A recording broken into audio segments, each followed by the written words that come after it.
Games,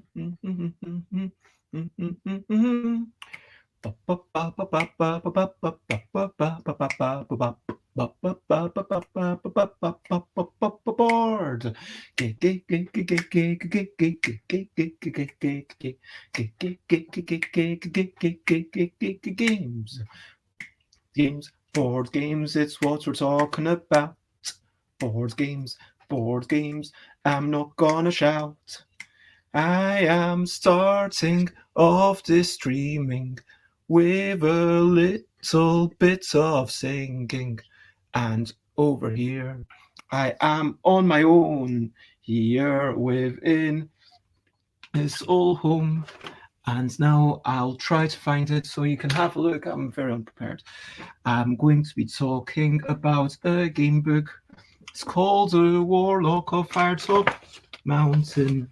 And we will find out what will happen in this book. In my hands, we're going to venture into caverns in this weird land. We've realized we are bloodthirsty and selfish folk.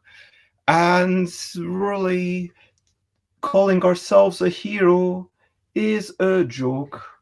Yeah, it says, like, you become the hero, but we're really not a hero. We're just going in and slaughtering all these innocent goblins. I mean, it's kind of sad, really. But anyway, game books, it's what I'm reading today.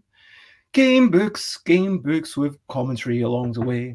Hello and good morning, everyone. And good morning, Sates. It is lovely to see you. I hope, how is everything? How's, the migraine? And I hope you're generally okay.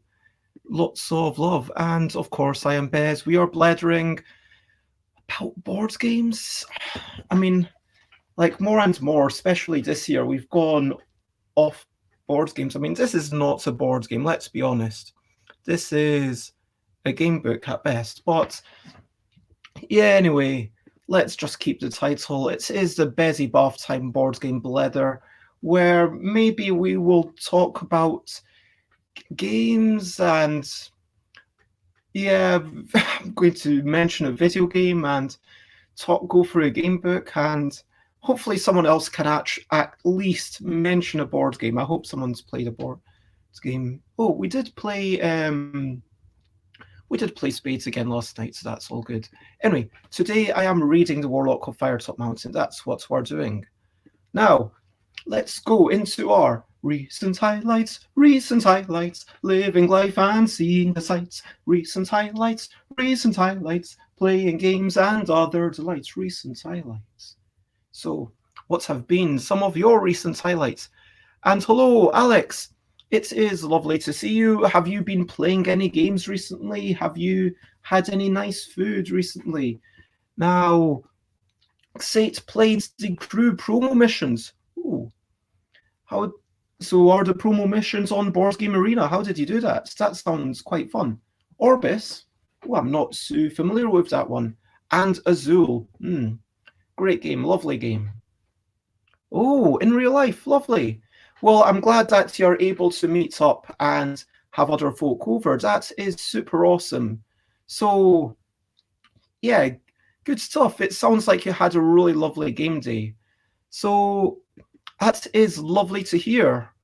And is the crew still your favourite thing, even in real life? And hello, Nicholas. It is lovely to hear. And Alex says, no, nothing of note has happened to me at all in the last week. Absolutely nothing.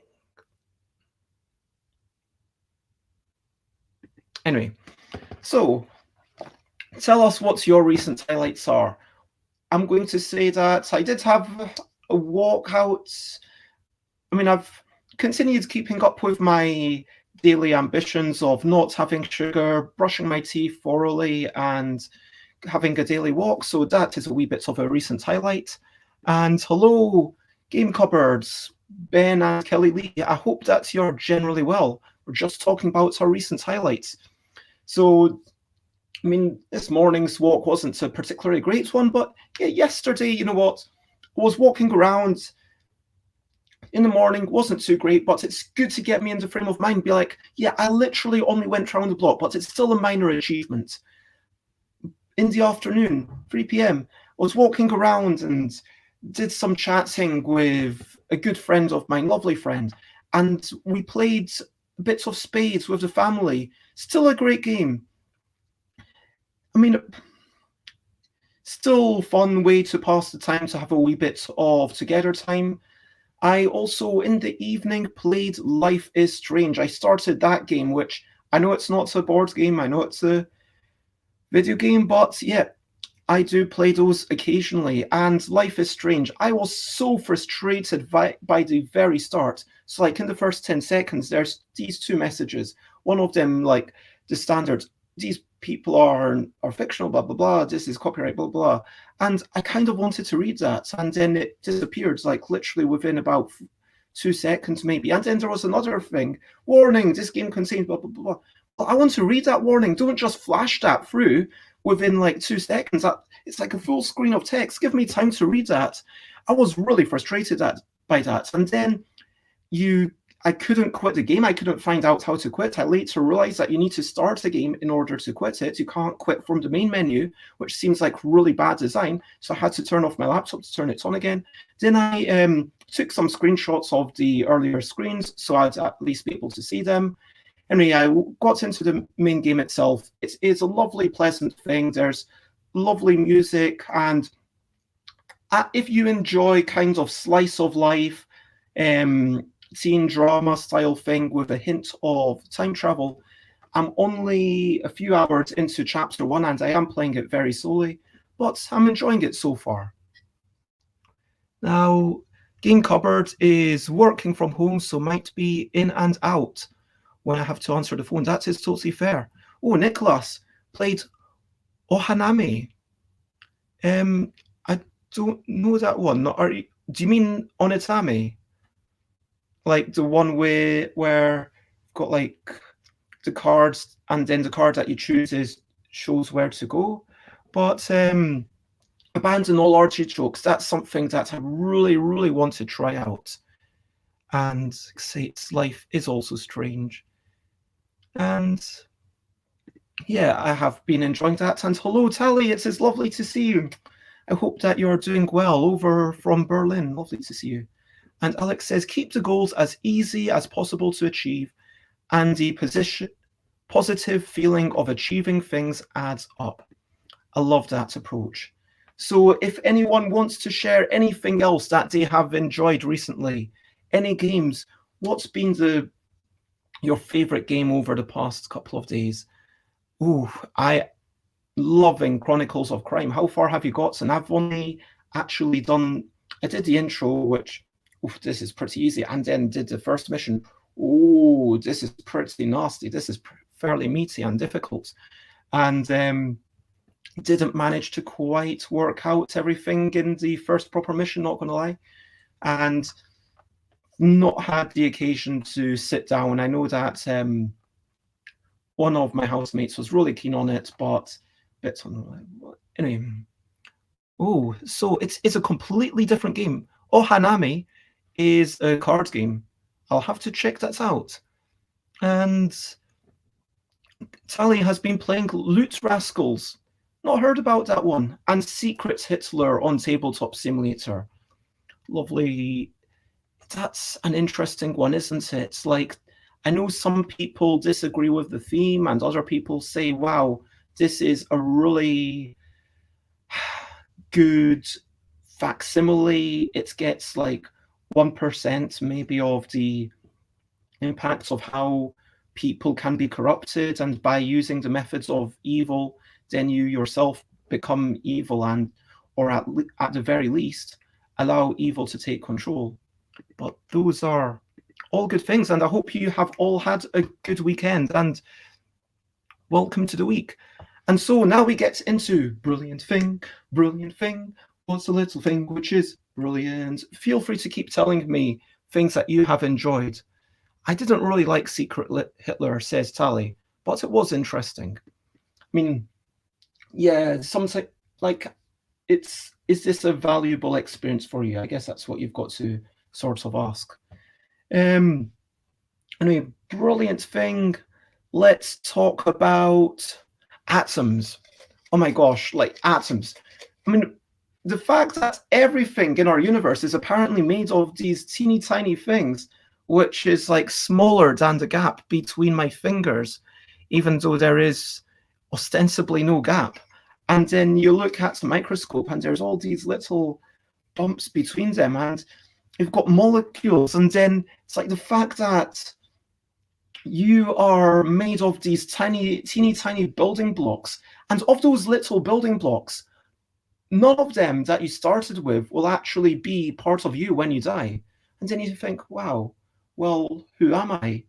I mean, there's something a bit more. It's like the person that you are today is not the person that you were yesterday, because you're shedding your skin, you kind of grow up, and all these, things go away, and then eventually your entire body is different. And it's kind of like your mental states in some ways. I mean, there is some essence of you, I like to believe. But yeah, atoms, it's pretty mind-boggling, isn't it? And Ohanami is by Stefan Bendorf, and the publisher is NSV. Okay, same people who did Mind and Game. I just lost the game. Sorry about that. But yeah, brilliant thing. Atoms. Brilliant, brilliant.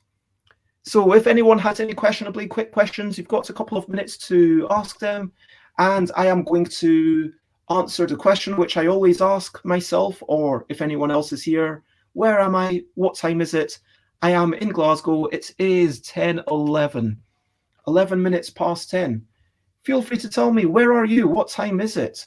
I know that we've got some folk from Germany, some folk from the UK, and someone from Italy, I believe. And so it is, but if you've got any questions for me, feel free to ask before we get into the main feature of the Warlock of Firetop Mountain. Just trying to remember what page. Oh, 303. There we go. Oh, yes, I remember now. So, and then.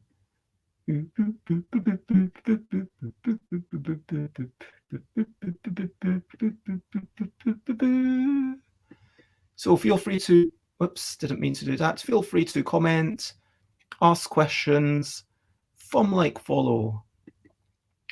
And 11:12 in Neukölln, Berlin, and it is super cold.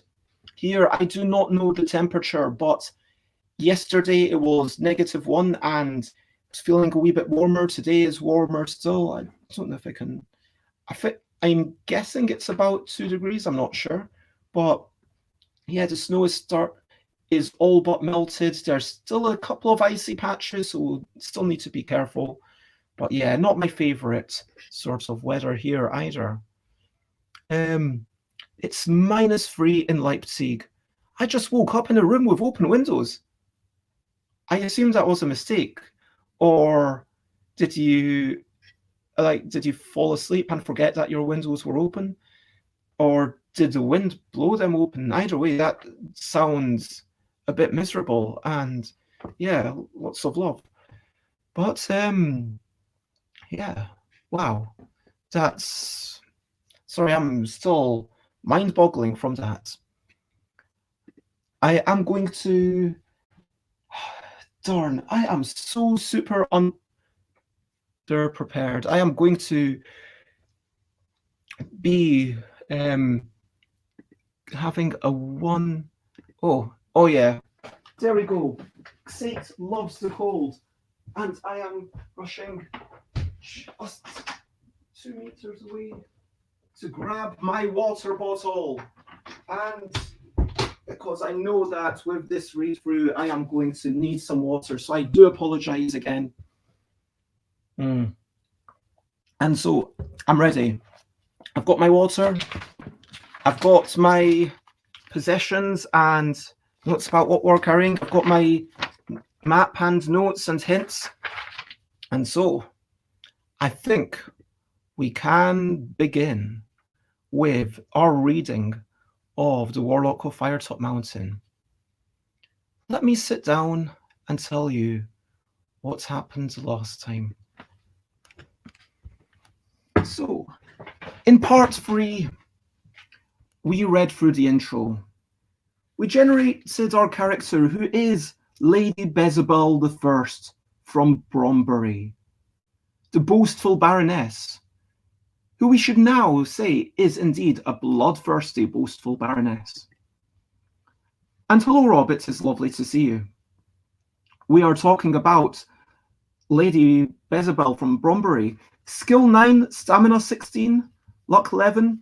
We've packed some delicious fruits and veg cakes with carrots, beetroots. We had a couple of luck potions. And somehow, inexplicably, we lost our shield. I don't know how that happened, but we just lost our shield.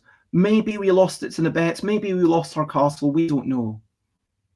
But we decided to venture, and we heard about this warlock. The warlock's not doing anything bad. We're just going to basically harm this dragon, this poor innocent dragon. We're going in to steal all the treasure from this poor warlock. We are selfish, bloodthirsty, horrible humans. So far, in part 2, we slaughtered a goblin without remorse, stepped over them just to pick up a piece of gold, slaughtered some more people in order to pick up a key, slaughtered some more people in order to get a potion of invisibility and some gold and a glove. And then, due to really weird physics, putting down a piece of gold allowed us to pick up a shield, and then, but we're still allowed to add items. I don't know what that's all about. We did rescue an adventurer who, like us, was out there to ransack these treasures. In many ways, maybe deserved to be kept prisoner. I don't know. Or you could say 2 wrongs don't make a right. But as we did discuss, this is not moralistic fantasy. This is fighting fantasy. So we have accepted that we are opening every door, opening every box. And just to recap, the very last chapter that we read. You arrive at the end of the passage, where it meets another, going east to west. But an iron portcullis blocks your way, and no amount of charging is going to budge it. On the wall to your right are 2 levers.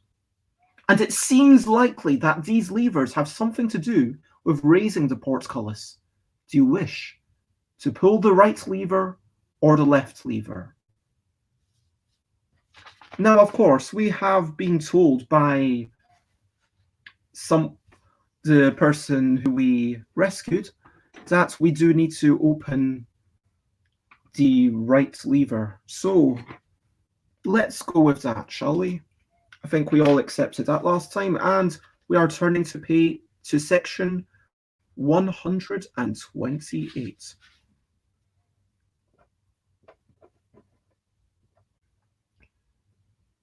You hear a deep rumbling noise, and the ground begins to shudder.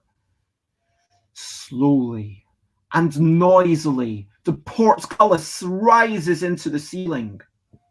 You may now walk to the junction. Will you turn west, turn to 210, or east, turn to 58? Okay, so feel free to vote, west or east. This is, again, the kind of decision that really turns me off these books. These kinds of decisions where I don't feel empowered by whether I turn west or east. We've already gone into this. Okay, it's fine, you're going to be mapping stuff, but that's not the enjoyable part of the game for me. But it is part of what you need to accept. I will comment that there is, 210 or 58. 210, 58. I will comment that that was lovely descriptive phrasing for the way the portcullis sank into the ceiling. Okay, so, hello, Odilani, lovely to see you. I vote West. West is the best. The blue bus is calling us. I'm not sure I get that reference. A bit more variety than Dark Room. Is it? Okay, so let's go west. Let us 138. And hello, Mars Derry. Lovely to see you this morning. We have just picked up the portcullis. We've decided which way to turn, and we've turned west. The passage widens, and you realize you're about to enter a large cavern. You can hear noises coming from the cavern ahead, and you proceed cautiously. As you approach, you can make out. Oh, I just realized I need to.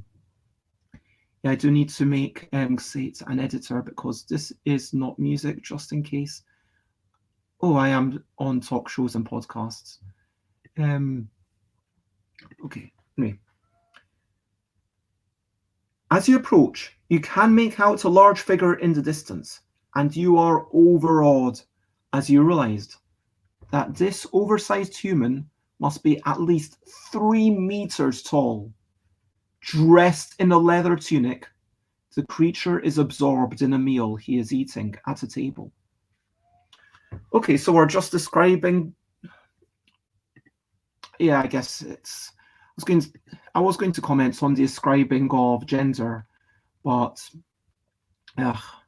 anyway, it was, what did we say, like nearly 40 years ago, 38 years? Anyway, the cavern is at least 100 meters across and must be the home of this giant. A large table and 2 chairs are along one of the walls, and it is here that the creature sits, intent on his meal. A large pig. He is unlikely to notice you. Around the rest of the cavern, you see his straw mattress, a great furry pelt, which may be his blanket or a shawl, and a huge stone-headed hammer, which you would have no hope of budging. A fire burns in one corner of the cavern under a hole in the ceiling. There appears to be no other way through the cavern. Will you take on this brute or return to the junction? So what do you people think? Will we take on this brute, turn to 163, or return to the junction 351?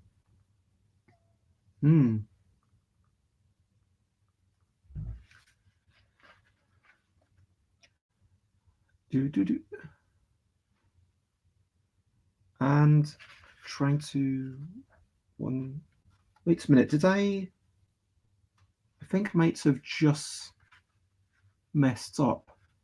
128. I think I somehow 210 or 58. We said 210. And then, oh my gosh. I just realized we, no surrender, says Rob. No retreat. And thank you for your lurks, Mars Derry and Sate. And yeah, I'm just realizing that I got this completely wrong. I don't know how this happened, but I'm glad that I was writing down the notes because, yeah,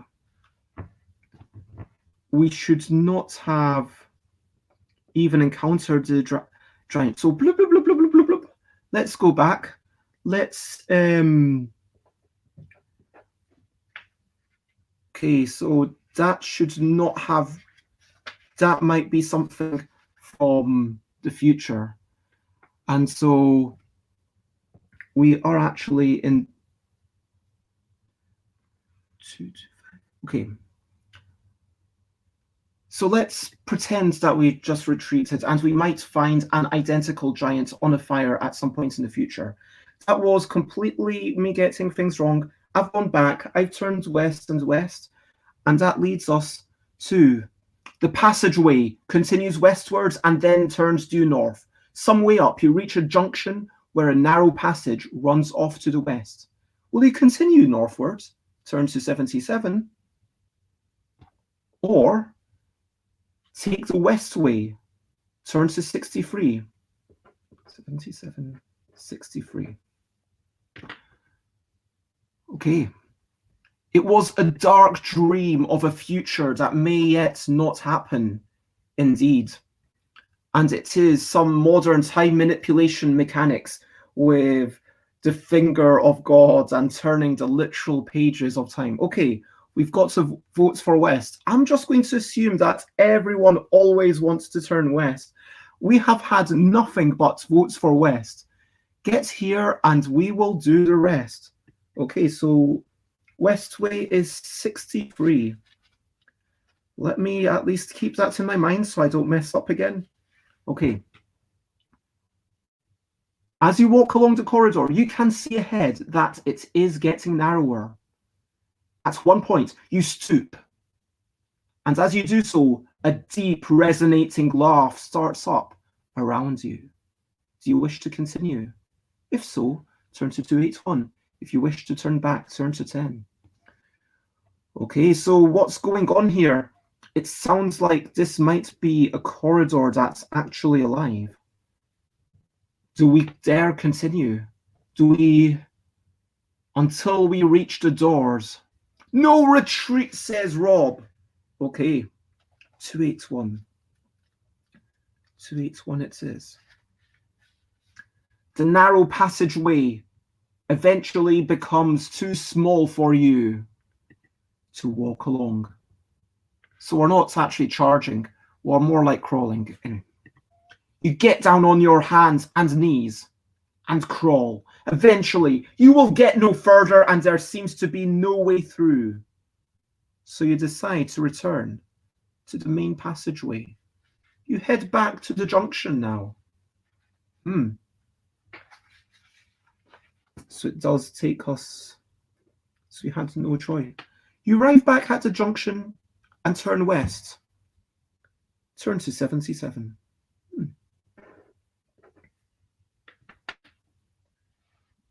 Interesting. So by my notes, whichever way we went from 225, we were always destined to go to 77. But that's it felt like, you know, that was an interesting spark of imagination. Laughs around you, mysterious. Not much resolution in there, was there? But certainly enough to maybe spark the imagination and tantalize us and think what's going on next.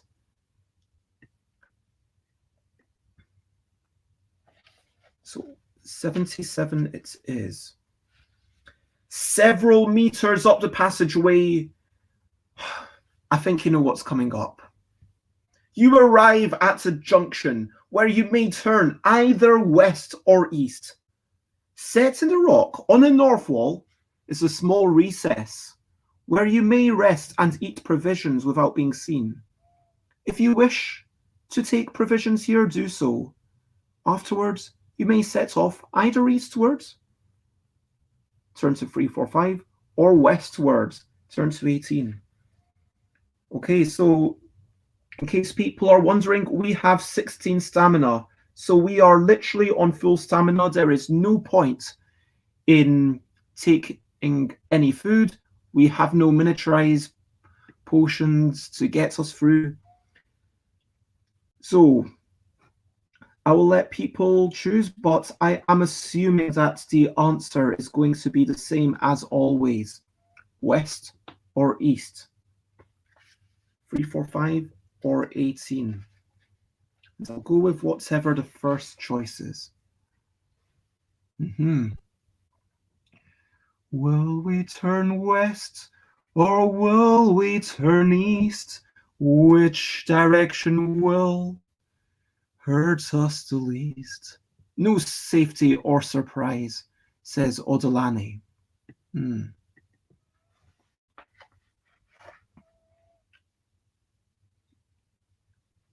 going to make an executive decision in future. When anyone can feel free to override, I'm going to have a wee moment for anyone to say anything different, but it seems like everyone wants west.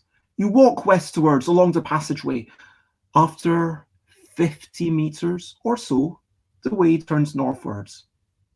2 or 3 paces up the passage, you hear a crumbling beneath your feet, and you try to leap back as the ground gives way. Test your luck.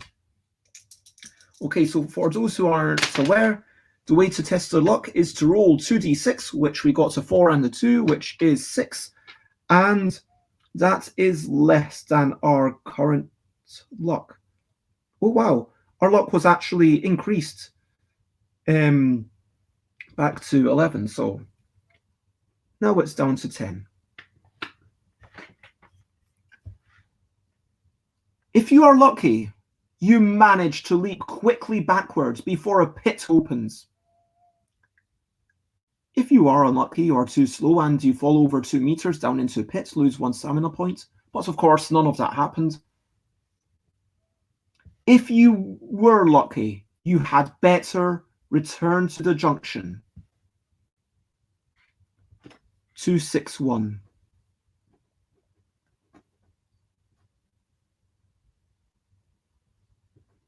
If you were unlucky, turn to 348. Okay. So thankfully, we go to 261. Phew, we managed to, get them and jump out the way. You reach the junction and continue eastwards. Turn to 345.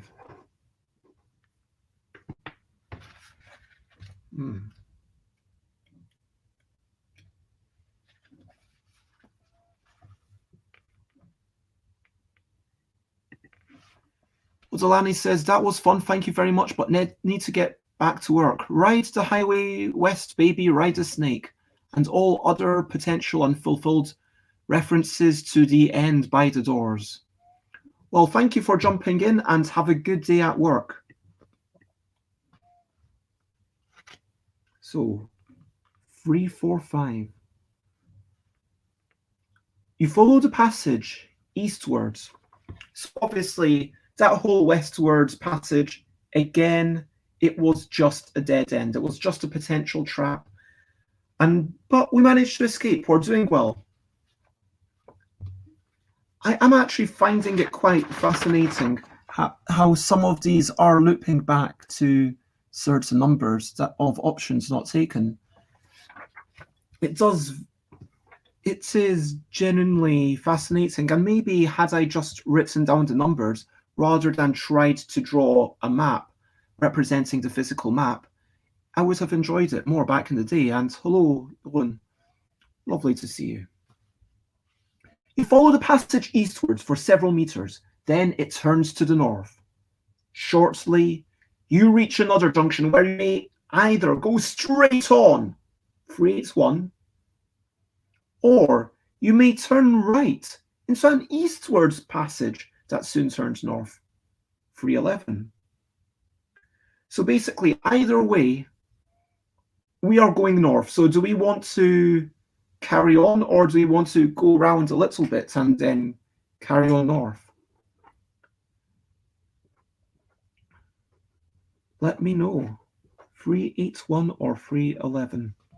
I have to be working, but could not resist saying hello. This is not your wood carving area. Oh, it'll be nice to go on, but it's lovely to see you. So, straight on, 381, or an eastward passage that soon turns north, 311. What do you suggest? let me know.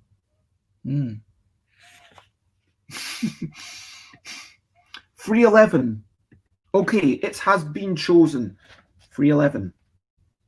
What is going to happen? Ooh. We've got a picture. The passageway ends in a door at which you listen, but hear nothing. And hello, Scott, it is lovely to see you. Trying the handle, you find that the door opens to reveal a large square room. The room is completely bare, but the floor is covered in a mosaic of tiles. Two shapes stand out on the floor, star-shaped tiles and hand-shaped tiles. A door on the opposite wall is the only way through. Will you walk across the room to the door, turn to 305, walk across the room stepping only on stars, turn to 178, or walk across the room stepping only on hands? And there is a lovely picture, again, by Ross Nicholson, with the caption, "The room is completely bare, but the floor is covered in a mosaic of tiles." Some quite intricate drawing done there. And great work by Ross Nicholson, in case you couldn't imagine a mosaic of tiles. Or just think, I mean, I think that sometimes having a picture, it just also reminds you that this is a moment to behold. It slows you down a little bit. And I really do appreciate these pictures. You can see again, quite limited shadows. No shading to speak of on the wall, but some shading just to represent colour and to draw your eye to the floor, the part that Ross is clearly trying to attract us to.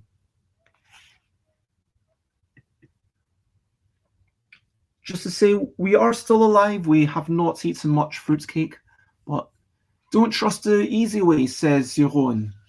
So what do you people think? Should we step on the stars or step on the hands?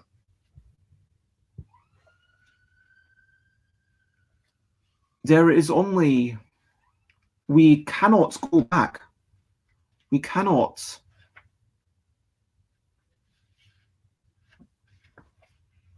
step on the stars, says Scott.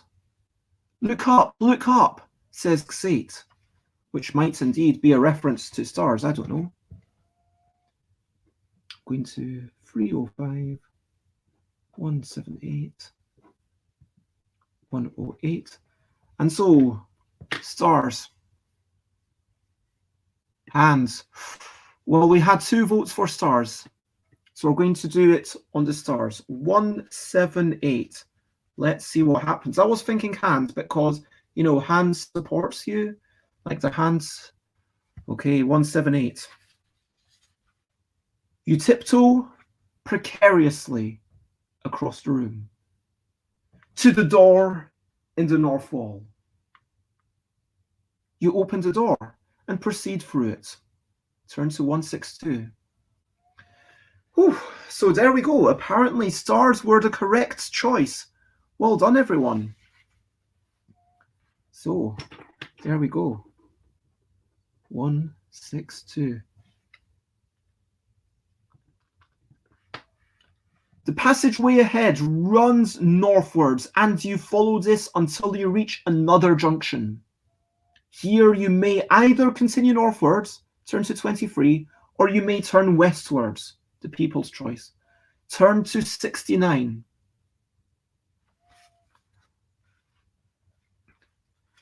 We have so far, every time through unanimous votes, gone west.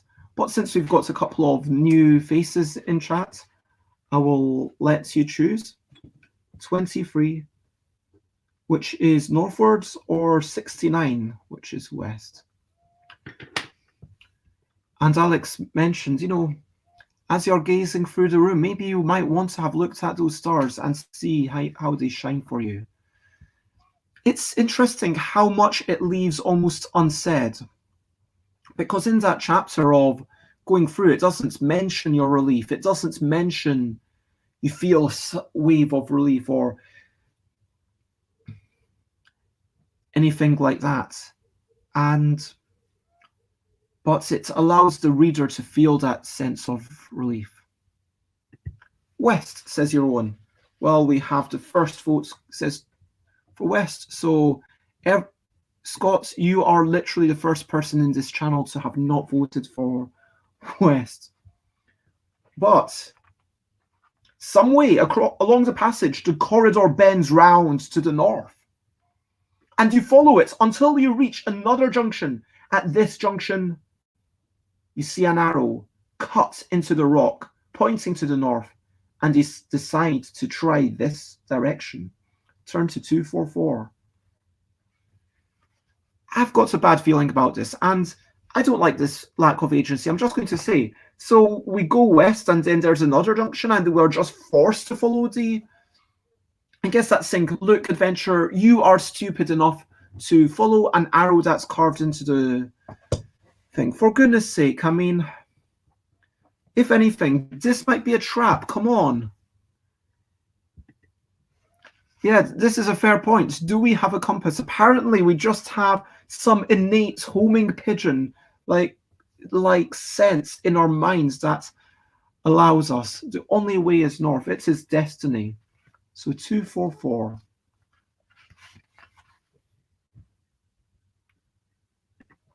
The passage runs northwards, and ahead you can hear the splashings of an underground river. The air becomes cool and fresh. You soon reach a wide opening of a riverbank, but despair as you look across to see no way through on the other side. To the east, the river flows through a cave in the rock. You may either sit, rest, and eat provisions. Turn to 143, and at this point I'm going to note that we are still on full stamina, or continue by what seems to be the only way forward, jumping into the river and swimming downstream. Turn to 399. Well, I'm going to need some more paper. Let me get a new sheet. And I might even try to write smaller for this map. So we are not going to eat provisions. So river downstream. River. The only way is the river, baby. And now the current is strong and takes you swiftly downstream. You are washed along through a narrow opening and out into a large cavern with banks on both sides. The current washes you onto the south bank. Turn to 218.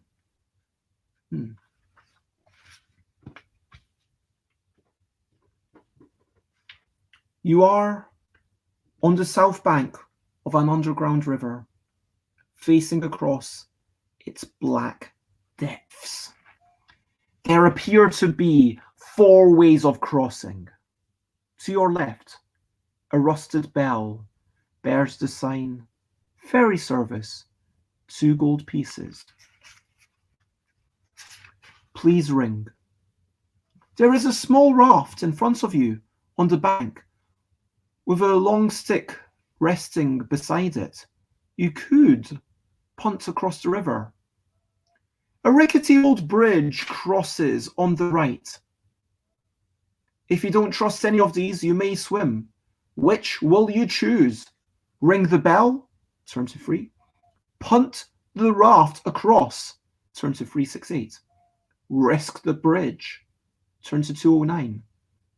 Swim, turn to 316. Wow, this is quite the decision. And while we are pondering it, people, let me know what you think.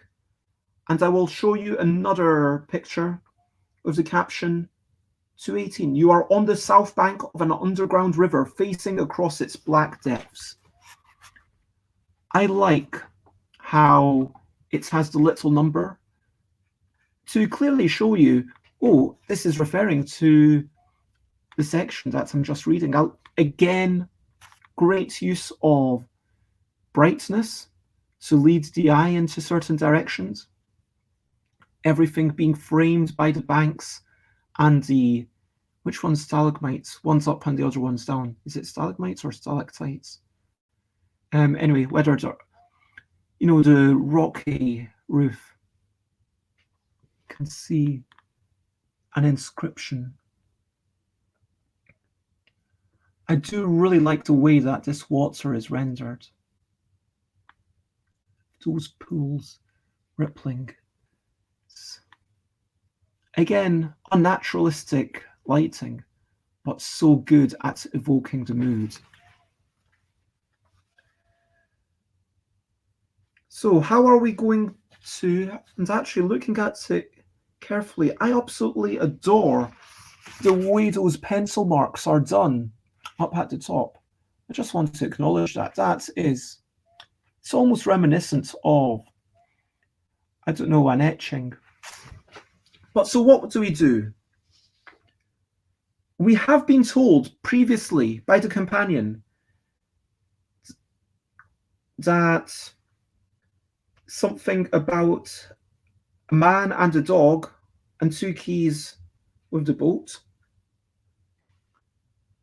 We do have the 2 gold pieces, so we could ring the bell and pay our gold, because indeed we have 25 gold, which is great. What do people think? Should we ring the bell? Pay for the ferry? Should we try the bridge? Should we try punting ourselves? Or should we swim? Any thoughts?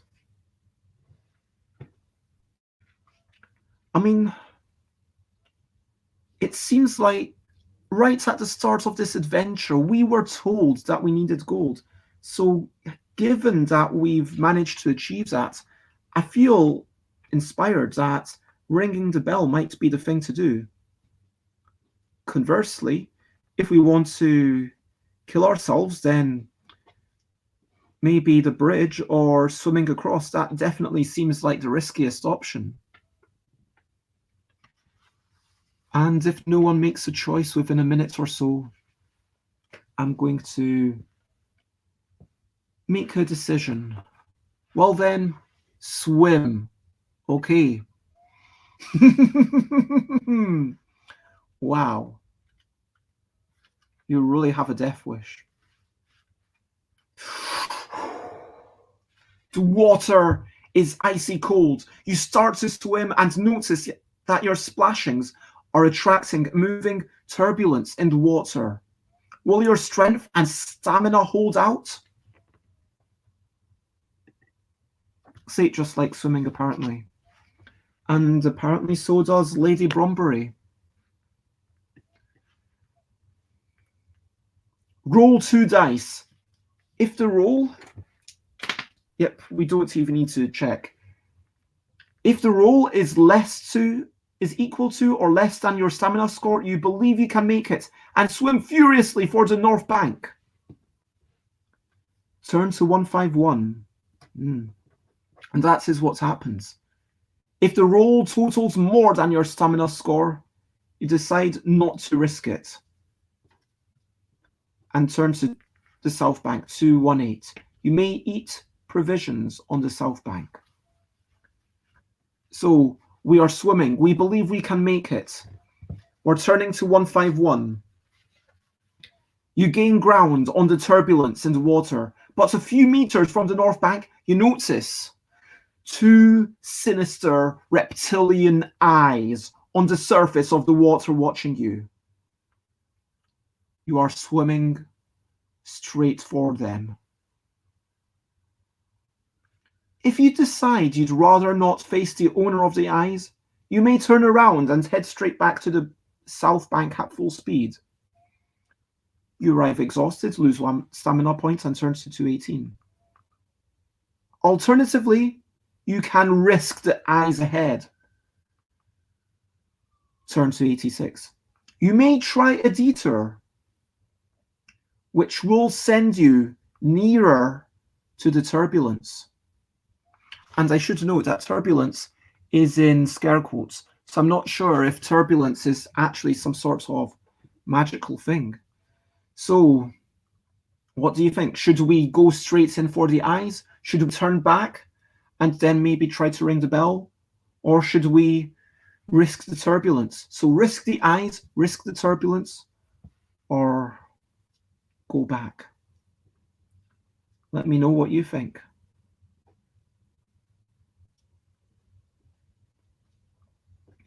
$158. Turbulence, says Xate. Risking the turbulence, 158. Interesting choice. The water around you bristles with activity, as if an invisible hand is dropping unseen pebbles into the river. You gulp. Piranhas! And you start to feel their sharp teeth biting into your flesh. You kick with your limbs and slash with your weapons to keep them off until you reach the south bank.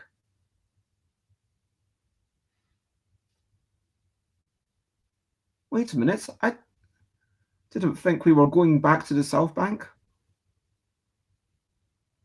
Huh.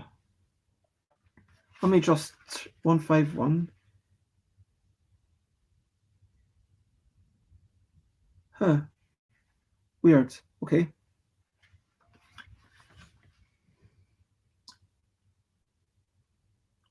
Treat the piranhas as a single creature.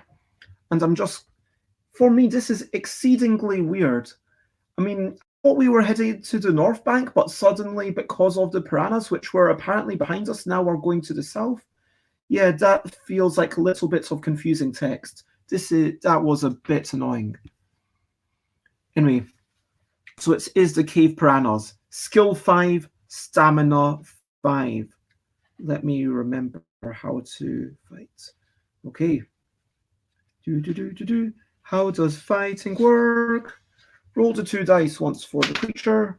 7 plus 5 is 12. And we have beaten it, so it's now down to stamina 3. 3 plus 5 is 8, which is already less than our skill, so it's down to stamina 1. And 8 plus 5 is 13. And then 10 19. So we killed the piranhas. It kind of seems, is it anyone else, or does that seem kind of anticlimactic? Like, our skill just, whoa, there's piranhas. Oh, we managed to beat them. Lovely to have you, Rob. Enjoy your day. Don't they attack you back? They only attack if they manage to get higher. So each turn, you're rolling 2d6 for yourself, for them. You're rolling 2d6 for yourself. You add the skill, and the higher value inflicts some damage. So, yeah, it's not like you get a chance to strike, they get a chance to strike. It's just you both attempt to strike, and whoever's higher strikes. And yeah, with something like that, when there's obviously with 2d6, it's a bell curve. If they wanted to inject more drama into it, then I guess they would have 1d6. But yeah, 2d6, at least it allows a bit more probabilistic. Anyway, if you win, you manage to scramble out the water and lie panting on the south bank. You may eat provisions here. Turn to 218. Okay. So there we go. 218. You are on the south bank. I read this all again? You are on the south bank of an underground river facing its black depths. There appear to be 4 ways of crossing. To your left, the rusted bell bears a sign, ferry service, 2 gold pieces, please ring.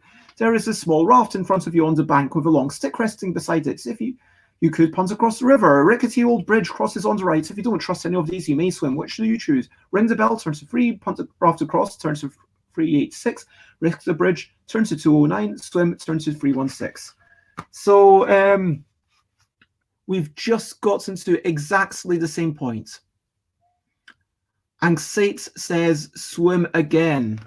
Okay, pipping in really quickly. Okay, swim. 316 again. Am I going to really read this all out? The water is icy cold. You start to swim and notice that your splashings are attracting a moving turbulence in the water. Will your strength and stamina hold out? Roll 2 dice. 8. Yep, we're all good. If the roll is equal to or less than your stamina score, you believe you can make it and swim fearlessly for the north bank. Turn to 151. If your roll totals more than your stamina score, you decide not to risk it and return to the south bank. Turn to 218. You may eat provisions on the south bank. 151.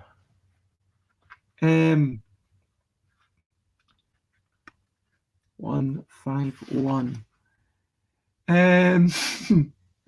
Yes, I will make all the same choices for a Groundhog Day style story. I don't feel like you're reading this lovingly enough.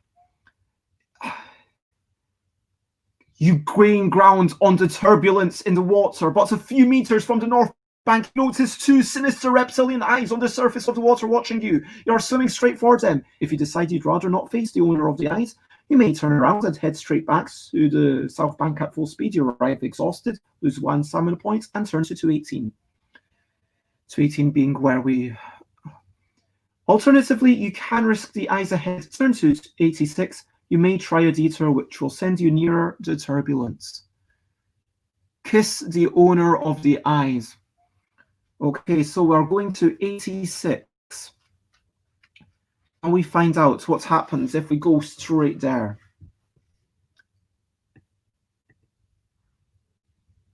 A huge jaw opens in front of you. By the size of it, the crocodile you are swimming towards must be at least 3 meters long. The beast slaps its tail in the water and glides towards you. You must fight 2 attack rounds. Crocodile, skill 7, stamina 6. So I rolled a 6 plus 7 makes 13. And 11 plus our 9 makes 20. We hit it. Down to stamina 4. Oh, 2 plus... So I rolled snake eyes for the crocodile. And that is only 9, which means it is down to stamina 2, which means that the crocodile is... My pet crocodile's very invested in the story now and a bit scared. Yeah, the crocodile's down to stamina 2. But after 2 attack rounds, your combined thrashings attract a turbulence in the water that you had noticed before, and this now makes its way towards your part of the river. Out of the corner of your eye, you notice this and must decide what to do. If you believe that the crocodile is on its last legs and you wish to continue the battle, then do so. If you win, turn to 259. Otherwise, you can keep the beast occupied in the faint hope that this mysterious visitor will help you in some way. Have 1 more attack round, then turn to 350. So we're going to have 1 more attack round anyway. Ooh, 11 plus 7 is 18. So we need to roll a 9 to be able to hit it. 10. We beat the crocodile. 10. So we win. Is 259. Don't kill the crocodile. Poor Lacoste. I am sorry. We are bloodthirsty tyrants. We are monsters. We are evil people. And as you swim to the bank, away from the crocodile, you look back to see the mysterious turbulence approach the reptile's body, break into a frenzy, and then move off, leaving not a trace of the animal. Thankful that you were not there to find out what it was, you lift yourself out of the water onto the north bank. Add 1 skill and 2 luck points. Turn to 7. At this point, I'm generally uncertain because previously it's been talking about our luck score and our skill score. So given that it's talking about points, am I to assume that this is increasing our maximum? Well, to be fair, like skill doesn't normally increase, so I'm assuming it's the maximum that goes up. But it is a little bit confusing. It feels like, certainly because, they had extra lines here, they could have clarified that a wee bit. That feels a wee bit ambiguous. Maybe it's just me, but I genuinely feel that the intention is for it to be increasing to maximum. Wait, that's still 16. That look is 13. Also, I'm just going to reflect on the fact that after all this, apparently we are able to fight piranhas in the water with a sword. That just feels really weird to me. I mean, there's a lot of suspension of disbelief that we're having to do here. I'm just saying that. Turn to 7. Section 7. You are on the north bank of a fast-flowing river in a large underground cavern. Turn to 214. I'm kind of amused that despite Xate's best efforts, the character never died. Oh, just excuse me a moment.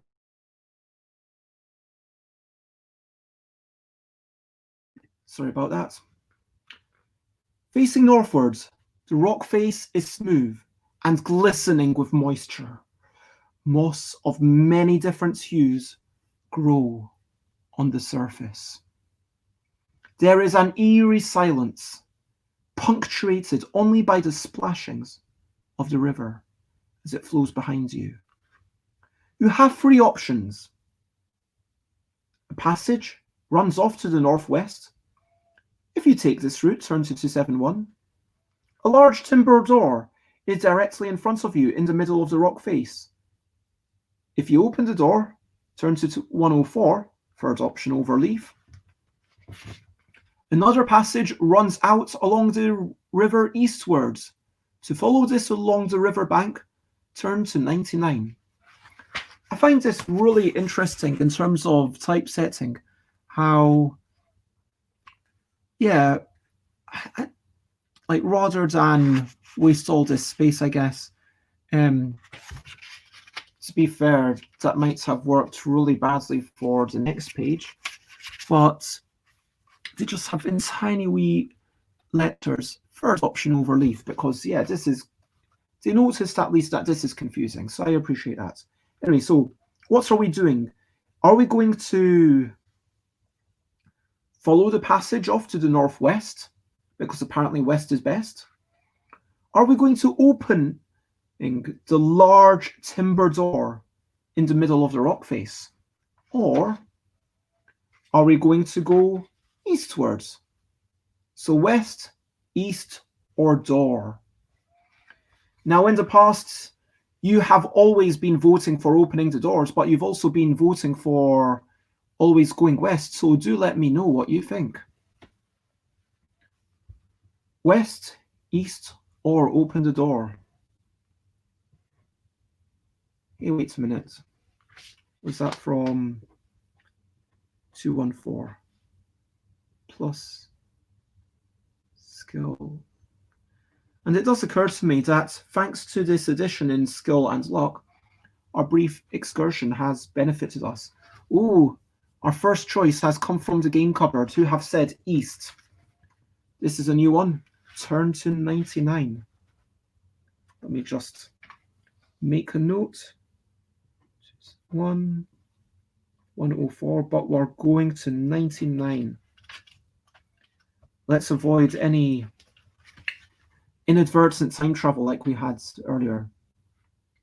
The passage way runs eastwards. Yeah, thank you, Book. I mean, I think we kind of knew that from the last section. And yeah, I appreciate the trend, but ahead of you, you can feel that a solid-looking door blocks the passage. You step up to investigate. Turn to 383.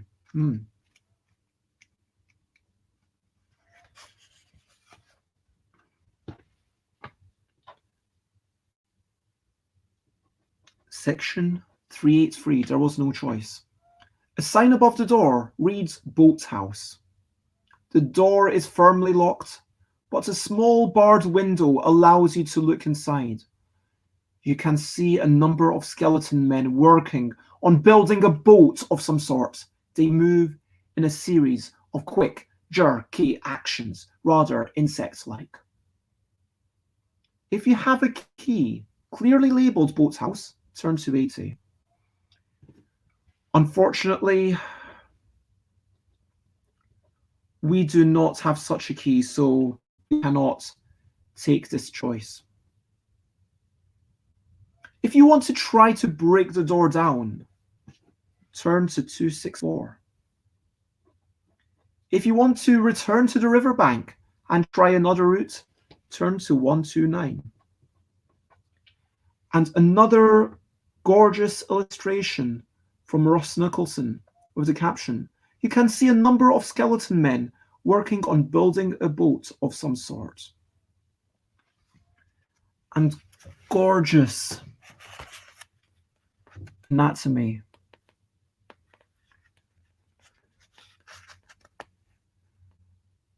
Some quite intricate details. Lovingly done. Great work, Ross Nicholson. Given the nails, it does occur to me that these are either really, really massive nails or really, really tiny windows. But yeah, what do you think? Should we try to break the door down? Or should we return to the riverbank and try another option? Breaking the door down might be... I don't know what will happen. We might injure ourselves. Yeah, and that art is awesome, says. And also if you look at the line work in the mottled wood, that detail is fantastic. Reminiscent of a genuine woody texture. Again, using light, brightness, dark, and shadow in a stylistic manner to really draw the eye into the center.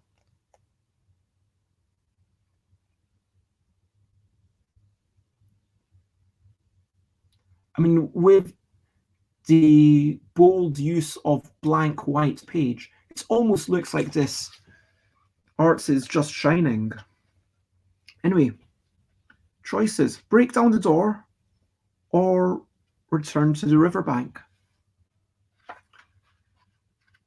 Break down the door, return to the riverbank.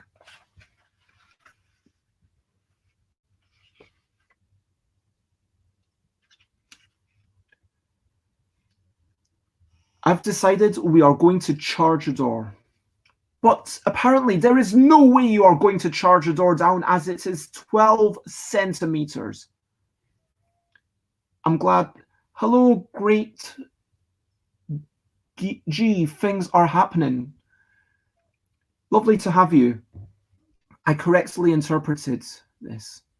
Happy to hear. There is no way you're going to charge the door down, as it is 12 centimeters of solid oak. You bruise your sword arm at the attempt. Lose 1 skill point. Oof.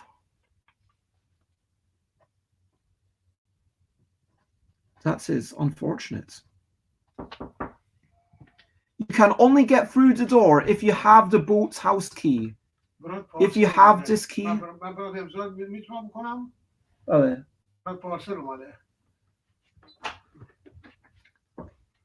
If you have this key, turn to 80 and more fool you for not using it straight away.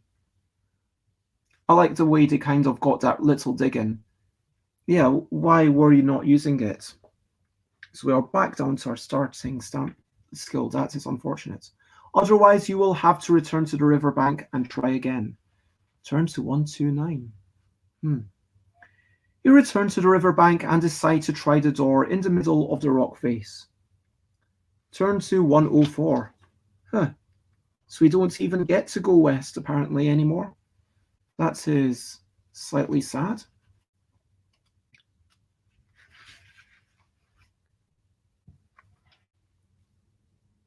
You find yourself in a short, narrow passageway with a door ahead to the north.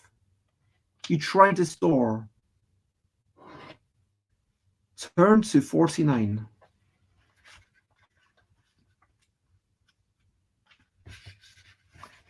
I find it's interesting, this kind of going from page to page to page. Now, obviously, a lot of this might be done so that parts of the text can be reused, so that you can have, hey, here's a little bit of flavor text that slightly changes the things, and then we go back to, hey, here's what would have normally happened anyway with the previous context. For sure, for functional reasons, but also turning from page to page to page does give an interesting sense of disorientation, which I find really interesting. The door squeaks open on rusty hinges. The room is dark, and your eyes begin to adjust themselves as you close the door behind you. You hear a shuffling in the room, but before you can react, a blow to your head knocks you senseless. Lose 2 stamina points, down to 14, and turn, where was I? 49. To 122.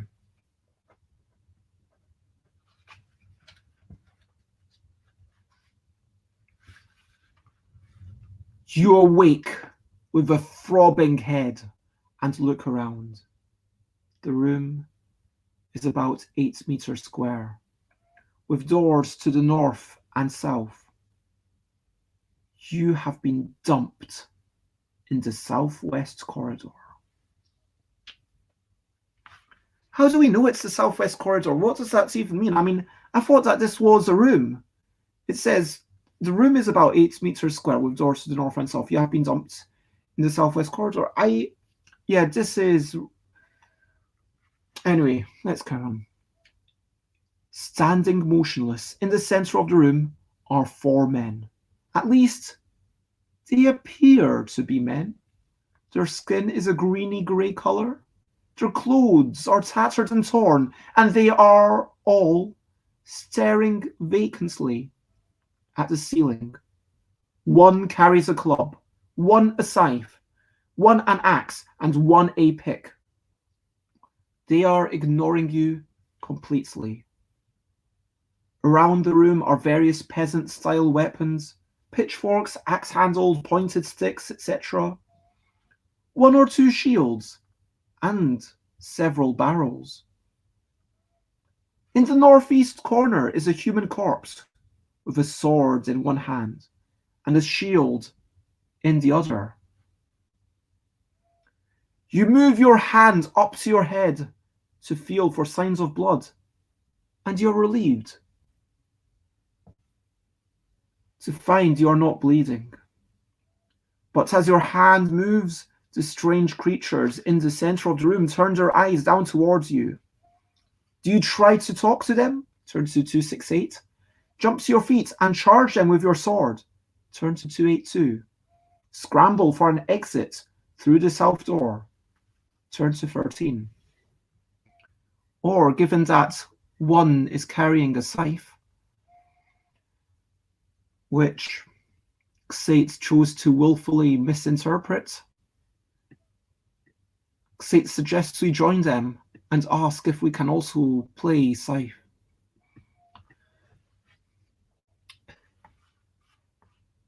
But in all seriousness, do we talk to them? Or try? Do we charge them as best we can with a sword? Which is kind of weird because, I mean, apparently someone smacks us on the head and puts us here and left us with our sword and all our possessions. That's a bit hard to believe again. Or do we scramble for an exit through the south door? I mean, what about the north door? It says there's doors to the north and the south. Why is there no option for the north door? G, things are happening, suggests we talk to them. Okay. 268, 282, 13, and we have chosen to talk to them.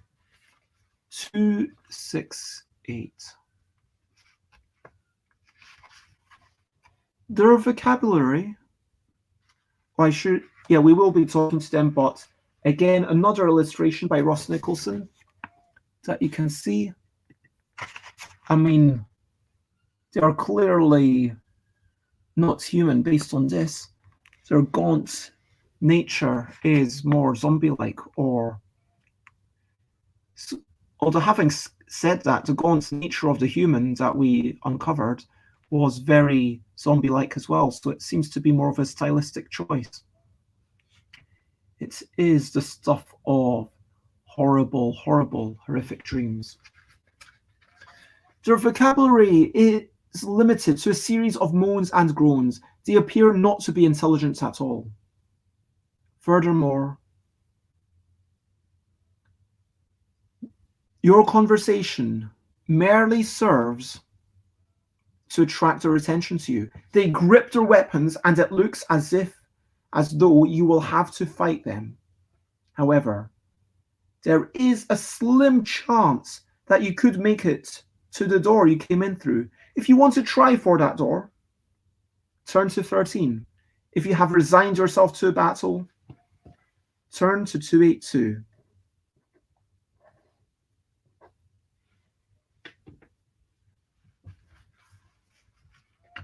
So we have to either fight them or go out the nearest door. We are bloodthirsty tyrants, so it would make sense to do that thing. But let me know what you believe. Are we fighting? Are we continuing this bloodthirsty streak of just killing and slaughtering everything we come across? Or are we going to go back through a door, forever wondering what might have been behind them? But, given that this fight, okay, the four creatures shuffling towards you are mindless zombies, in case there was any doubt. Their vacant eyes suggest that their actions are controlled by... Sorry, Game Cupboard, you were just a wee bit too late. I'm just going with the first thing that's chosen. I hope that's okay. Their vacant eyes suggest that their actions are controlled by a will which is not their own. You are still too dizzy to think properly, but you must act quickly. The first zombie reaches you and prepares to swing his club. You must fight him. Skill 7, which is actually only 2 less than us. Stamina 6. 7 plus 5 is 12. 9 plus 3, 12. Okay, let me double check what happens with a tie.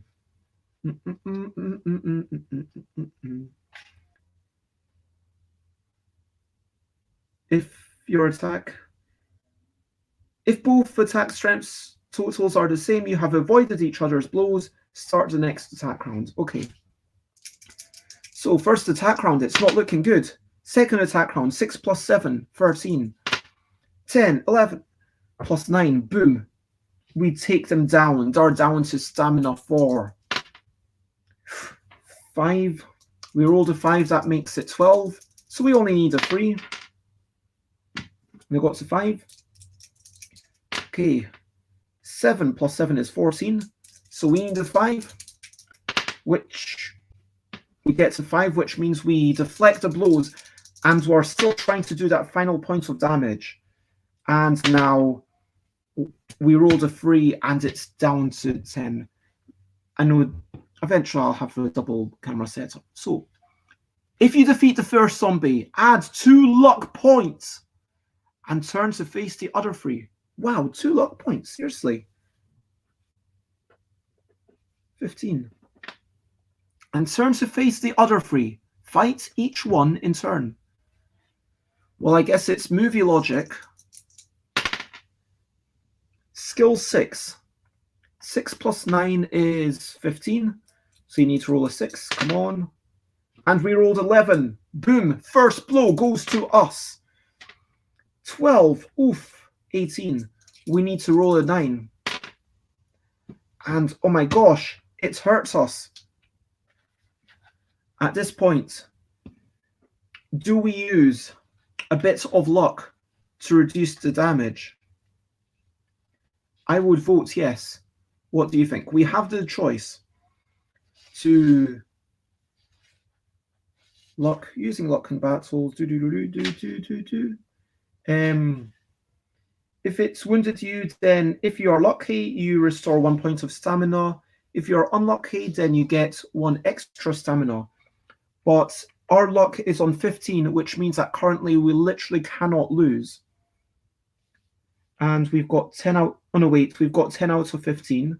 So wait a minute. Okay, so we've got 10 out of 15. So we've got a 3 and 36 chance of losing. Shall we go for it? Shall we go for it? Shall we test our luck? Yes, try and reduce damage. Boom, 5. Okay, so we are down to 13 stamina and 9 luck. To be fair, how much stamina does... I'm trying to remind ourselves how much stamina does the provisions replace. Does anyone remember how much stamina does our provisions replace? Because it might get quickly to the point where we have it's not. So we've done it this time. Okay, so it is down to stamina 2, the second zombie, and it gets snake eyes, which means that we kill it and slaughter that second zombie, uncaring for the undead. 7 plus 6 is 13. We need to roll 4. Again, we lose. We have just lost our second bit of damage. Third zombie, down to 4. We are only on 9 luck. We are on 13 stamina. We do have 2 luck potions, so at some point we could do that. Or what was the whole bit about provisions? I'm trying to eat provisions remaining. It doesn't tell you how much these... Oh, it would be nice if it had a clear heading for how much stamina the provisions give us. Oh, there we go. Stamina and provisions. Each meal contains 4 stamina points. I'll write a little +4 to remind ourselves. So, given that we've got 13 stamina, shall we just try and take it this time? This is the second time, and we're down to 9 luck. We might have to use our luck in a situation where it matters even more, and our luck is getting dangerously close to the average. As soon as it hits 7, we're, well, 3 more uses, and we're more likely to fail than to succeed. So, shall we just take the damage? What do you think? I'm going to take it. Let's carry on, take the damage, and rogue. Oof. 3. Skills. 6 plus 3 is 9. We've already beaten it. Final zombie. Zombie with axe. 5 plus 6 is 11. And we smash its face in. 5 plus 6 is 11. And we smash its face in again. And 10 plus 6 is 16. Oh my gosh. 16. We've got to roll an 8. Even, wait, 7 just to avoid it. Come on, come on. 5, 10. We smash its face in again. And we have defeated the zombie with axe. If you defeat all 4, turn to 115. So, hold on to us. Try and keep that luck, I reckon. I'm glad that's high. It's a good shout. 115. Oh, finally, we've got a hint of morality. The poor wretches lying dead at your feet almost look happy to be relieved of the burden of life. Wow, that is dark. But as you look down at them, you sense that you are not the only one to know of their deaths. Looking around the room, you may investigate the weapons lying around, turn to 95, go over to the dead body in the northeast corner, turn to 313, check the barrels, turn to 330. So let me know, everyone watching, let me know what you think I should do. Investigate the weapons, go over to a dead body in the northeast corner, or check the barrels. And yeah, this is a really weird conclusion, isn't it? That they're happy to be relieved of the burden of life. I mean, maybe it's that killing zombies is good. I mean, it doesn't really go into that now that they are free from the shackles of the mind control. If it said that, be like, okay, they had been mind controlled, they were brainwashed, okay, I get why they are happy, but it's just like, oh my god, I want to die, kill me. Oh, thank you. Wow, this is pretty... Wow, this entire show now needs some sort of rating. I feel like... am I going to have to put like an 18 plus rating on this book in future? But yeah, what are we doing? Are we investigating weapons? Maybe there will be a better weapon for us. Are we going over to a dead body? It doesn't say to investigate, it just says go over to the dead body. Maybe we're going to dance on top of it. So, I mean, I don't know what's going on. What are we going to do with the dead body? I assume that we're going to root through the possessions, or are we going to check the barrels? 3 options all seem reasonably viable. Let me know what you think. I honestly have not much of an opinion. Barrels, body, weapons. Barrels, body, weapons. Which way will we go on? Okay. Check the barrels. 330. Check the barrels, says the game cupboard. The barrels contain a clear brown liquid. You sniff it. It smells like rum. You taste it. It's his rum. You cup your hands, pour some in, and take a swig. You gasp. By golly, It's good. Restore 6 points of stamina. I mean, just for the record, that takes us above our maximum. So we can only go up to 16. So maybe even using that luck was a bit of a waste. Restore 6 points of stamina and 1 luck. Back to 10. Still a long way for 15. Turn to 81. Nice. So plus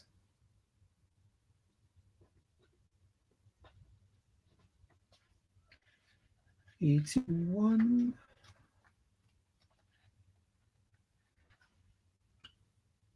The noise startles you, prompting you to leave the room quickly. You walk up to investigate the north door. Turn to 205.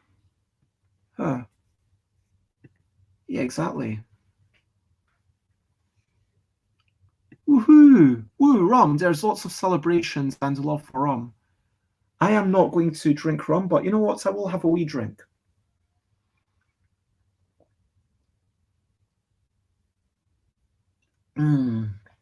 By golly, it's good. We should be making the future decisions slightly tipsy. So are you saying that we have to drink every time we're... I don't think this is leading to good life choices. I'm not down with this. Turn to 205.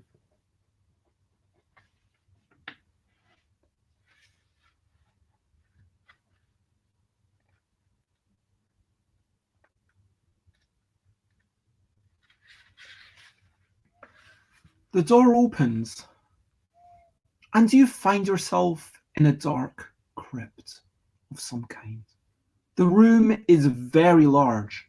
At one end is an altar, and various coffins are strewn about the room. There is a door behind you in the south wall, and also one in the west wall.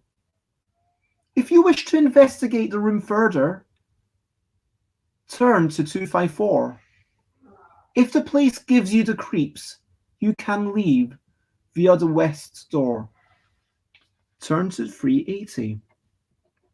So, we've got a door behind us, door to the west, and so do we investigate or do we exit? And again, there is another illustration by Ross Nicholson. The room is very large. At one end is an altar and various coffins are strewn about the room. It's beautiful pillars, interesting architecture, a round down room, and depth and shadows to really tantalize you and maybe even push you towards investigating. Let me turn on my side lamp because it is getting quite dark in this room. Just a sec.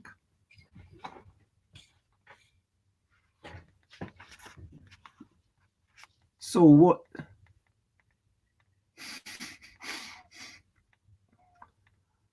I assume you are starting a running gag about my bot. But yeah, what do people think? Should we investigate? It feels like the thing to do, doesn't it? Investigate the room before we go out. I mean, sure, there could be a wraith, because we live in a magical land where wraiths and dragons and ghosts exist. Or should we come out? Lay down for a nap. Seems safe here. Okay, I am going to interpret that as we are going to investigate. The silence is deadly. Sorry, the silence is deathly. A slow drip startles you. as you creep around the coffins. The altar is ornately carved and studded with jewels. Beautifully woven drapes hang from the walls, although they are threadbare in places. There are 3 coffins in the room. A creaking noise makes you whirl round, and the light from your lantern falls on the largest coffin. It is opening. As you watch, a tall man with a white face sits upright. His eyes open and fall on you. His expression changes from one of tranquility to one of hate. His mouth opens and a terrifying hiss comes from his throat. His teeth are wolf-like. He beckons you to come over. Do you approach him as he wishes? Draw your sword and prepare to fight. Reach into your bag for another means of attack, or run for the west door. Sorry, I didn't read that fully. So, a tall, white-faced man, I mean, I might say some sort of vampire-ish thing, hissing and beckoning you to come over. So do we approach him as he wishes? Turn to 352. Draw your sword and prepare to fight. Turn to 333. Reach into your bag for another means of attack. Turn to 279. Although we do not have any other means of attack, so I don't think that's an appropriate thing. Or run for the west door. Turn to 380. Let me know what you think.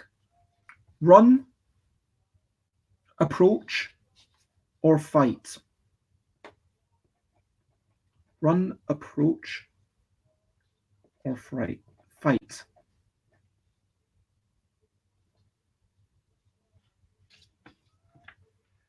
What do you think? I mean, in the past, we have been exceptionally bloodthirsty, so fighting seems like the thing to do. But approaching him, like, if you want us to die, if you have a death wish, then tell us to approach. I feel like running, that's just giving up potential adventure. It's the boring option. Why would you run? But I will give you that option, even though it's boring, and whoever chooses it, I would say I won't think less of you. Okay. Sate says approach. 352.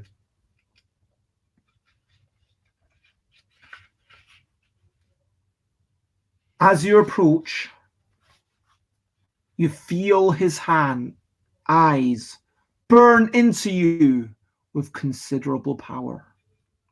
You begin to weaken under his gaze. Lose 1 stamina point. You are gradually losing your own will. Will you try and draw your sword and fight him? Turn to 74. Or look for some other means of attack in your bag. Turn to 279. And since we haven't got anything in our bag, then we need to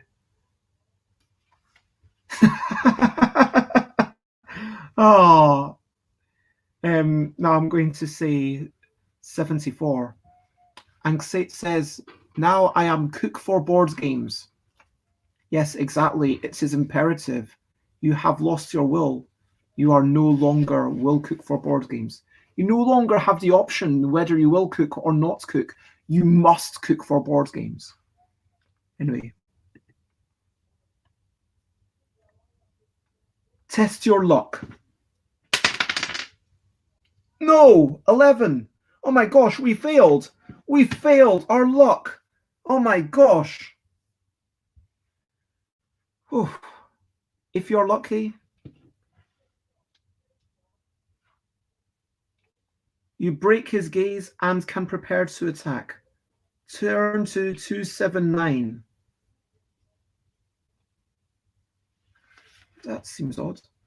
If you're unlucky, you are under his control and drop your sword at his command. Turn to 118.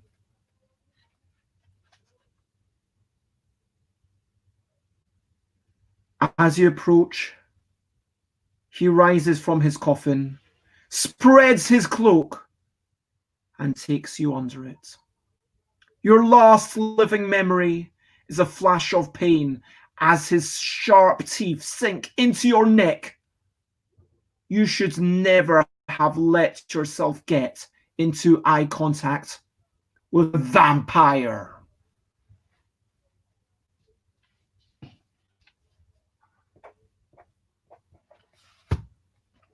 And that's the end.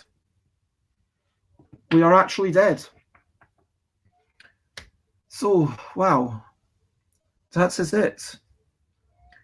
Wow.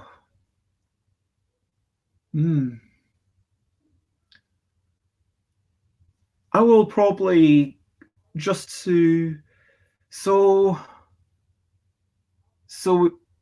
we smile? Why wouldn't we smile? What do you mean we smile? We died. I mean, if you are trying to kill us because you aren't enjoying these sessions, then sorry, but I am going to continue these read-throughs in some fashion because I'm quite enjoying them. The others smiled when we killed them. Oh my gosh, that is so wow. What I would suggest is that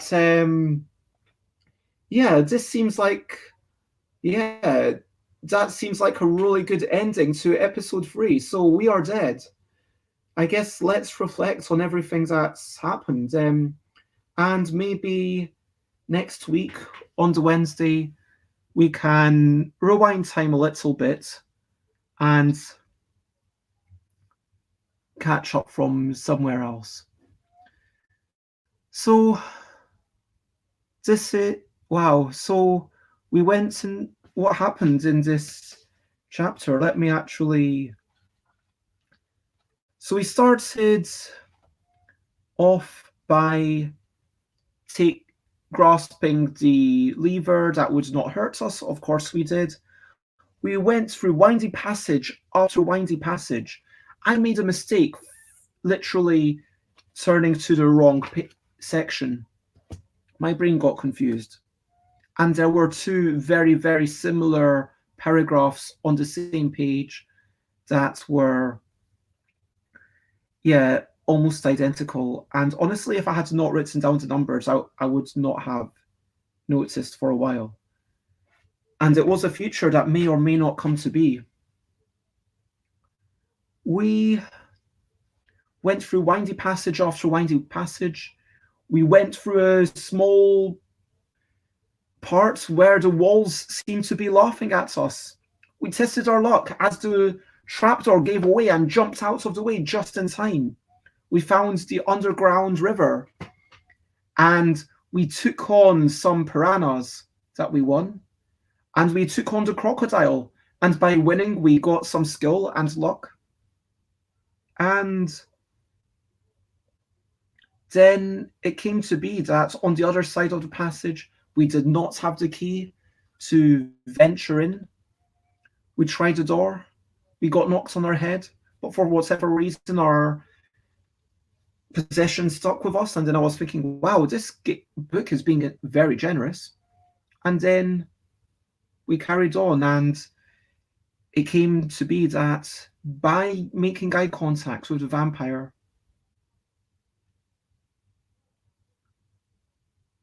we succumbed to its will, and we died. The vampire has presumably drained us of all our blood, and that's the end of the book, or at least the end of this particular story. At this point,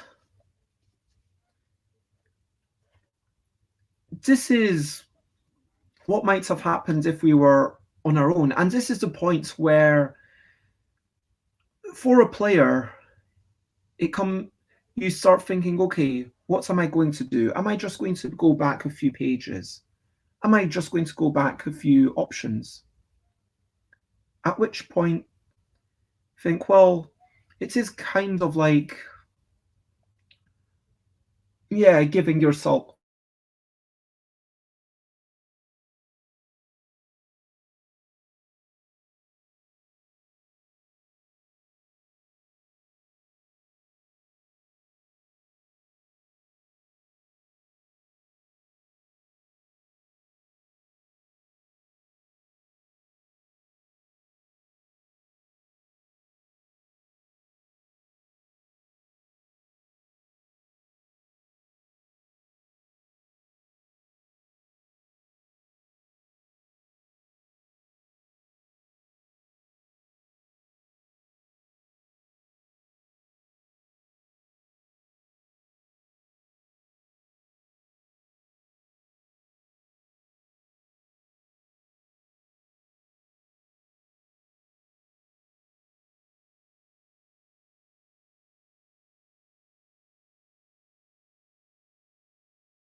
hello again.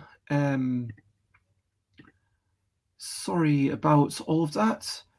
It was a bit of me. Yeah, I let my laptop die.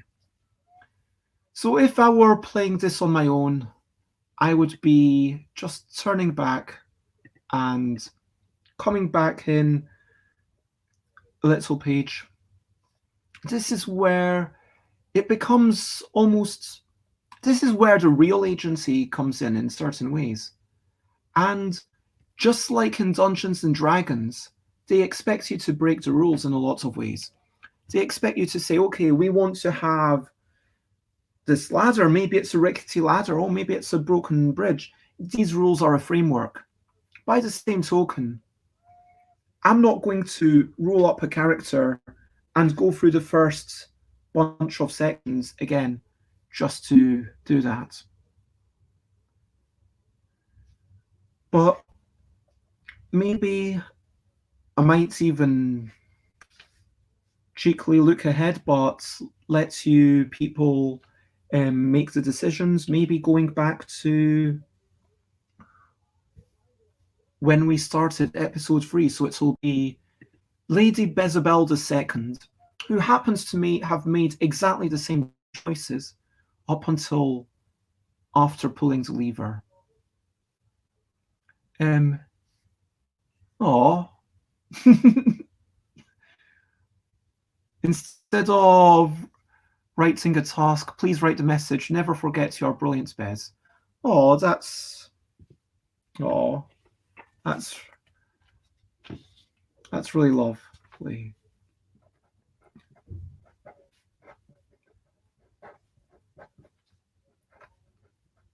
You are. But yeah, what did you people and what did you people think of that? I was a bit disappointed by the by the gain 2 points. It seemed to be, well, gain 2 score? Presumably not, because you've been very consistent at using the score as opposed to just luck. So is that gain 2 luck both to your maximum and your current? Or is it just add 2 to your maximum? That felt a bit unsatisfying. I am really actually enjoying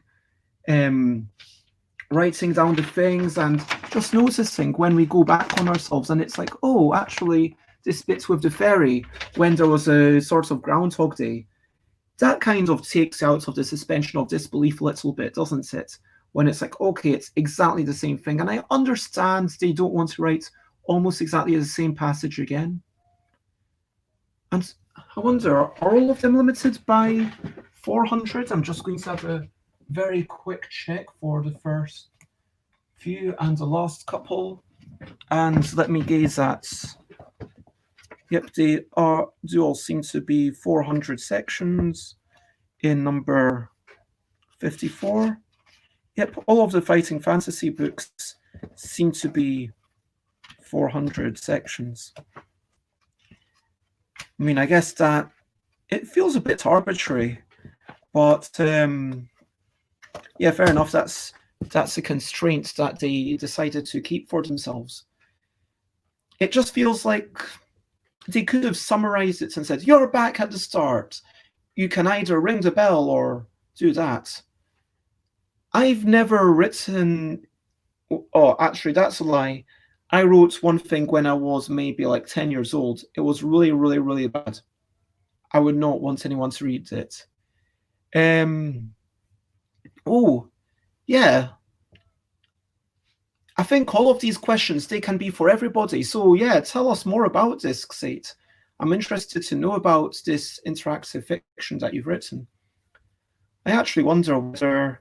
I see I've got a free Monday, a possible guest on with... Yeah, Nick Smith, either next Monday or this Monday. But yeah, it might be quite fun to chat to them about interactive fiction. Apparently, the main character was a teddy bear named Huggy. I am sensing that yours was also when you were quite young. Now, this is definitely not an easy thing to do. And yeah, that does sound really cute. And so, I look at these and I make criticisms, not to say, oh, I would have done a better job. And frankly, especially back when these books came about, these books were really, how can I put this? These were groundbreaking, figuratively. I mean, it's not like Ian Livingstone or Steve Jackson, as far as I know, were ever literally putting pickaxes into the ground and breaking it. I don't think they've ever done anything of that sort. But it was figuratively groundbreaking. And so I have mad respect for what they've done. And even 38 years later, it still holds up. It still captures the imagination. Sure, we can laugh about it. Laugh about the fact that, yeah, that bit, why are only the women crying as they're coming out of the village? Oh, there's a bit of inconsistency with the shield. Oh, there's this bit where you've got that infinite loop. And there are these things that I think, if I were reissuing it, I would certainly suggest, hey, in like how would you feel about making like a remastered edition, not just redoing it, but actually changing things and not just enough for to make it a bit more in line with today's technology. And I think I am actually curious now, are any of the future editions have they been changed? Because I don't believe that they were, but I'm sure that Scott might if Scott, I don't know if Scott's still in chat, but if Scott is in chat, I'm sure that Scott would be able to tell us if any of the later ones were changed at all. But for me, remastering something and coming up with a proper second edition, Alex still loves the fact that Steve Jackson hired Steve Jackson of Steve Jackson Games to write some game books so people wouldn't realize it wasn't him. I don't think that's actually the reason. I mean, I'm assuming that they were just friends and are both talented people at right. But yeah, I know that Steve Jackson's Twitter is, I think it's literally like Steve Jackson _ UK or something along those lines. Like there might be underscores in different places, but yeah, I just find that hilarious. Are you sure? He never mentioned to anyone it wasn't him. I mean, I don't know. I honestly don't know. I guess I would need to. Sorry, I'm just now looking at Ian Livingston, and if you look at Ian Livingston on Twitter, Ian Livingston looks nothing like this anymore. Many. This was literally 40 years ago, but I would love to chat to Steve Jackson. Oh wow. The color illustrations. Okay, so I just noticed on the back cover there's more information. Interesting. So in the copyrights bit, it says illustrations copyright Russ Nicholson, but it doesn't mention the front cover. It's only on the back cover that it mentions cover illustration by Peter Andrew Jones. So there you go, completely different artists.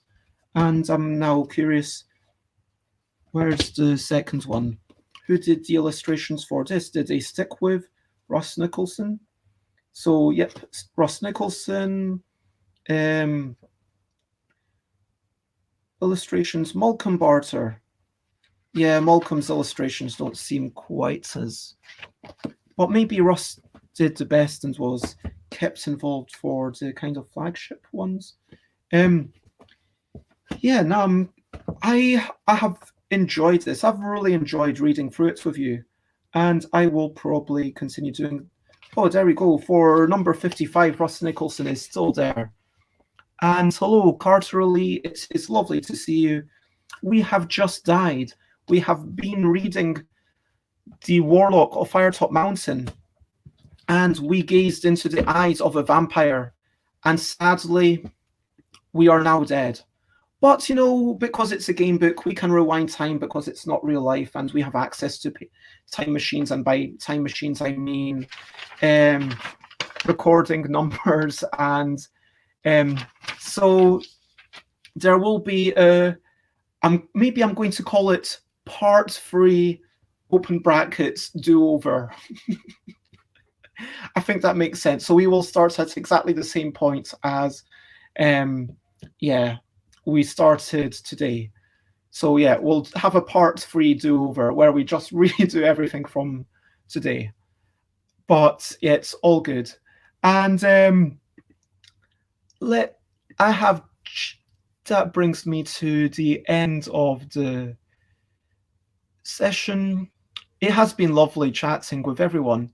If you are enjoying this, then check me out, stuffbez.com, stuffbezbicker.com, to buy my stuff, twitter.com/stuffabez, instagram.com/stuffabez, twitch.tv/stuffabez, youtube.com/stuffabez, and stuffbybez.com/discord to join my Discord, where you can share pictures of cats or chat about music or board games or anything.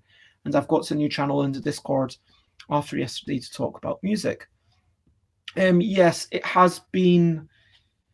We went through twisty turns, we died, and we are going to redo that. It is a great book. It still holds up today. It is wonderful masterpiece by Steve Jackson and Ian Livingstone. And yeah, before they started doing things separately for books 2 and 3. There we go. But yeah, I feel like we should kind of get a wee bit more closure before we go to the next one. Thank you, everyone. You have all been lovely. It's been really enjoyable having you in the chat, whether you've been trying to kill the character or whether you've been, advising just on reasons to go west or breaking the mold, like Kelly Lee or Ben did. Whether you've been, just lurking and listening, that's completely fine. And thank you for being here. And thank you, everyone, for being wonderful. Now, over to you. What are you up to? You can share anything you want to. Is there anything you want to share? Something you're looking forward to? Hopes, ambitions? Share anything, whether it's exciting, trivial, important, or just fun. Even if you just want to share a meal that you're about to have, or that you're looking forward to getting outside, or a conversation you're about to have. I myself, I am today. What am I looking forward to today? I am planning. My goal for today is to try and send off a whole bunch of invoices. It's been a long time coming. Some of these invoices I should have sent out, like one of them I should have sent out over a year ago. Another one, almost a year ago. Anyway, and a few months. But anyway, sending out those invoices, hopefully get them paid within a few months. And yeah, I'm planning to send them out today. We'll see how that is my hope and ambition. Other than that, I'm going to be having a quick bit of breakfast/lunch in not too long. Do the invoice fingers crossed that will go well. And then I will, have a walk maybe at 3 to talk with a friend. And then in the evening, maybe some more card games. And I heard that a package came for me. So it might even be something from, because I know that I requested something from a publisher and they said they might send me something in return for an honest review. So yeah, what are you up to? Oh, thank you. Thank you, G. Things are happening. It's lovely to have you here and to be part of this. And I don't know your real name, but whoever you are, I'm sure that you are bloomin' awesome. And I am going to sort my life out later. Hopefully it won't take more than the afternoon. That sounds like a big deal. Sorting your life out. Wow. Are you saying your life needs to be sorted out? I mean, when a life needs to be sorted out, it sounds like a bigger task than just one afternoon. Yeah, I mean, can you sort everyone's life out? Wow. Either that or crumple into a heap. And if you crumple into it, you know what? You could do a wee bit of both. I might actually look a wee bit at the alternate choices, but I promise not to spoil anything for anyone. Here, I might play a wee bit more of Life is Strange. Still not finished the first chapter. I think I'm only quite a small section in because I'm only up to picture number 3. I think there's like 10 pictures. But I am literally just looking at everything, and there was this one image. I was so trippy. I was just gazing at it for about 3 minutes, and it was just, wow, that's really cool. And Sate is going to the doctor tomorrow afternoon, potentially. But, you really should go. I mean, lots of love. If you're meant to go to the doctor, go to the doctor. Come on. Everybody, give some strength to Xate to go. Let's have some love hearts for Xate in the chat. Let's do some love hearts. But But for my next streams, if you want to know, tomorrow I am talking to Alan Paul and Rita Moodle. Is that how you pronounce it? Is it Model or Moodle? Or Moodle. Anyway, we are talking about inspiration and early design decisions. Then in the evening, I'm going to be playing some easy to play word games. We are having a special guest on Wednesday, meeting Jessica Mederingham, who is a Quaker and an activist, a political activist, and makes games relating to that, and is also making a game based on literary characters. Struggling with words today. We are going to have Benji on for the first time on Thursday, discussing reimagining old games. Friday is the Friendly Friday Forum, and Saturday will be the first time of many that Dick Rensema, also known as Dutch Yoda, is coming on. And so that is what's happening for the next few days. And so if any of that sounds interesting, then feel free to pop by. And if you think someone else might be interested, then please share, spread the word. And hey, oh yeah, basically we gazed into the eyes of a vampire, and then we walked towards it, and we tested our luck, but I rolled, I rolled an 11. It was unlucky. It was a 3 in 36 or 1 in 12 chance. And so, yeah, that is that. But we will have a part 3 do-over. So now comes the time when I say, okay, what's going on? Is there someone exciting streaming that we can share the love with? Oh, I see there's Crystal Cat doing a wee bit of needle felting. If people want to watch a wee bit of craft. Conversely, there is Magical Monday Music from Theodore, Elfing, or Amadeus. We've done Erin Shea and Amadeus a few times recently, but I do. How about we go to Amadeus, and we can, before we go, decide what we're going to ask Amadeus to play and get Amadeus to do a live learn and bump it up after we raid. What do you reckon? Shall we do that? Get Amadeus to... Amadeus has already done Barbie Girl and all those tacky things, so Amadeus is pretty much down for anything. So, yeah, if there's any song that you think we should try and get Amadeus to do a live learn of, then let us know. We can. There is a raid message. Copy paste parts of that and see, or all of it. It's up to you. And when we go in, and if anyone has suggestions for what should be done as a live learn. But Amadeus, amazing musician, amazing pianist. Last time we were there was doing improv stuff. Let's see what's going on now. As always, as we wrap up, there is one thing left to do. Amadeus music. And that one thing left to do is to say bye, bye, bye, bye. This is a goodbye song. Bye, bye, bye, bye. Thank you for watching along. Bye, bye, bye, bye. This is the end of the show. Bye, bye, bye, bye. And now it's time to go. Bye, bye, bye, bye. Thank you for heading west. Thank you. Thank you for deciding what's the best. Thank you for watching along today. Thank you, and I hope you have a good time on your way. Bye, bye, bye, bye. This is a goodbye song. Bye bye, bye bye. Thank you for watching along.